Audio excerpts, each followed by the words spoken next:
کہتا کون ہے؟ یہ علماء تم تک دین کو پہنچا رہے. یہ دین تمہارے ہاں پھولوں کی سیج پر سج کر نہیں آیا ہے. یہ دین تمہارے گھروں تک آنے کے لیے امام احمد بن حنبل کو 300 کوڑے کھانے پڑے. یہ دین تم تک جو پہنچا ہے، میں بتاؤں، میں اس دن پڑھ رہا تھا، سچ بتاؤں، لوگ آج ابھی جیسے قاری صاحب بھی نظامت میں جو کہہ رہے تھے بڑی بڑی ہماری تاریخ ہے، لوگ کبھی کبھار جملے کہتے ہیں کیونکہ آج کے زمانے میں آپ نے بڑی تکلیف ہماری دیکھی، اس سے بڑی دیکھی نہیں ہوگی کہ یہ آج میں نے جیل کاٹ کے آیا. کبھی میں سوچتا ہوں کون سا بڑا کام ہے.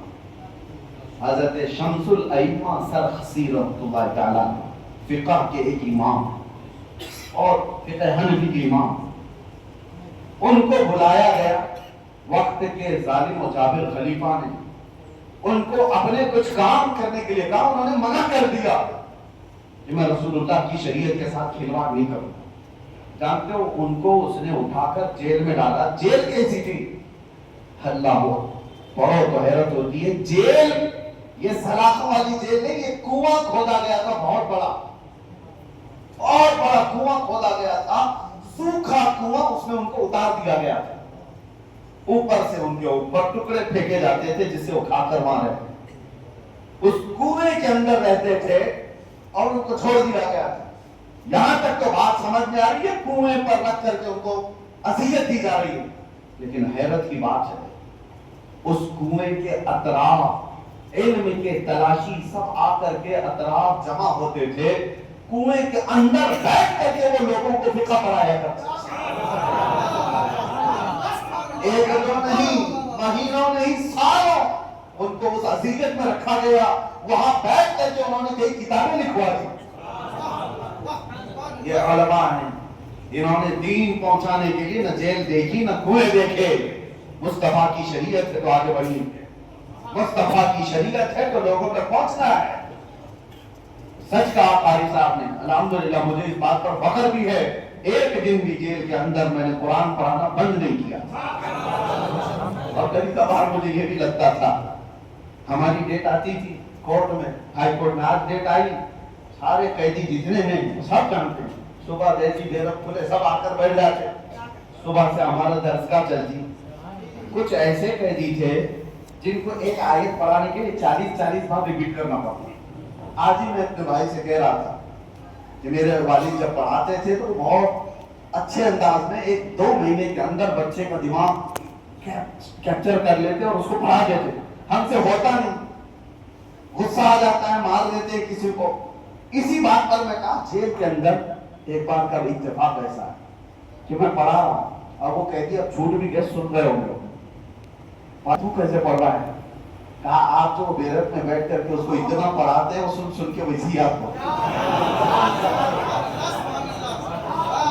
یہ حقیقی بات کہہ رہا ہوں. ایک دن بھی ہم نے ناغہ نہیں کیا.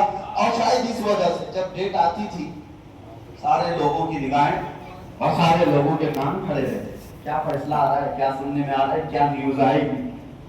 اور اس کے بعد ہر نیوز ریجیکشن کی جاتی، وہ سب کو پتا ہے، اندر بھی پھیل جاتی، نہیں ہوا، ریجیکٹ ہوا، نہیں ہوا، یہی سب چیزیں. ایک بڑے صاحب تھے بزرگ وہاں پر، انہوں نے بھی مجھ سے قرآن پڑھا. انہوں نے آخر میں کہا کہ حضرت جب ڈیٹ آ رہی ہے یہاں بتائیے ہی مت، جیل میں بولیے ہی مت، قیدیوں کو بتائیے مت. کہا کیوں؟ کہا یہی کم وقت دعا کرتے ہیں کہ ریجیکٹ ہو جائے.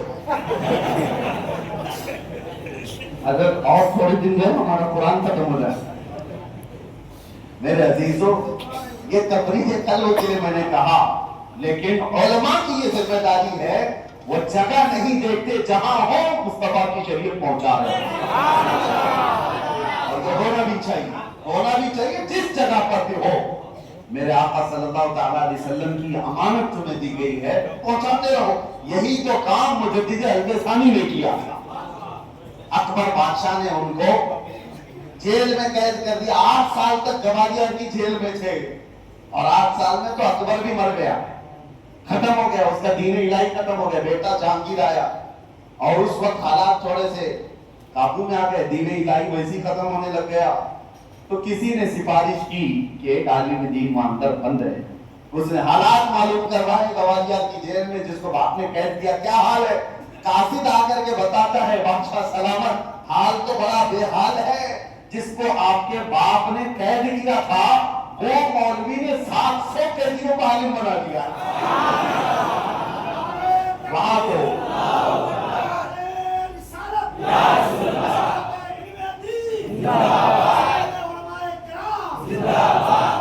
وہاں تو صبح سے شام تک قرآن کی تفسیر، حدیث رسول، فقہ کی تعلیم، یہی سب ہوگی۔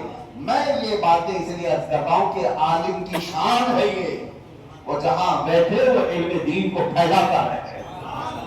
اور ایک بات علماء کے لیے بھی اور طلباء کے لیے بھی کہ آپ سب کب فتنوں میں مبتلا ہوتے ہیں، ہم بھی دیکھتے ہیں، ہمارے ساتھ بھی ہو جاتے ہیں، اس وقت ہوتے ہیں جب فتنوں کو منہ لگاتے ہیں۔ ہمارا منصب ہی نہیں ہے کہ لوگوں کی غیبت سننے کے لیے ہم بیٹھے رہے۔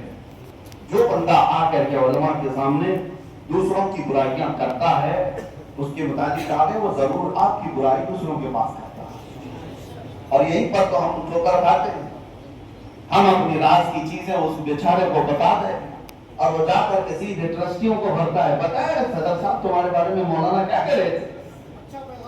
یہ ساری چیزیں علماء کو اپنی دینی تعلیمات یہ امانت ہے جو سب کو پہنچانا ہے۔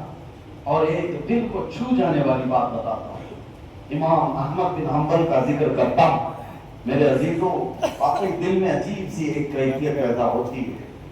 وہ مرد قلندر دے چاروں اماموں میں سب سے زیادہ، جانتے امام اعظم ابو حنیفہ کو جیل میں کیوں رکھا گیا؟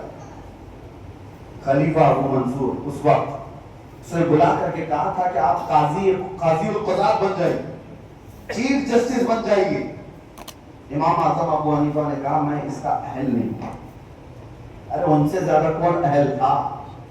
ان کے شاگرد امام ابو یوسف قاضی القضات تھے، امام اعظم کیسے نہیں ہوتے؟ تو خلیفہ وقت نے کہا آپ جھوٹ بول رہے ہیں، آپ جھوٹ بول رہے ہیں۔ آپ کی حاضر جواب یہی تھی، خلیفہ پھر فیصلہ کر لو، جو جھوٹ بول سکتا ہے وہ قاضی کیسے ہو سکتا ہے؟ تم یہ کہہ رہا ہوں میں جھوٹ بول رہا ہوں، کہ جھوٹ بولنے والا قاضی کیسے ہو سکتا ہے؟ قاضی القضا۔ یہ نوک جھونک ہوتی رہی، اس کے بعد خلیفہ وقت نے اس بات پر ان کو جیل میں ڈال دیا۔ یہ آخری زمانہ تھا سرکار امام اعظم ابو حنیفہ، لیکن امام احمد بن حنبل کی بات میں جو کہہ رہا ہوں، ایک وقت ان پر ایسا آیا، کوڑے بھی مارے گئے، 3 حکومتیں چینج ہوئی، ہر حکومت کوڑے مارتی رہی، اور ایک وقت ایسا آیا کہ ان کے بیانوں پر پابندی لگا دی گئی۔ میں جب یہ پڑھ رہا تھا تو ہماری تکلیفیں بہت چھوٹی لگتی، ہمارا درد بہت چھوٹا ہے، ہم پر کیا پابندیاں لگائیں گے؟ کب تک؟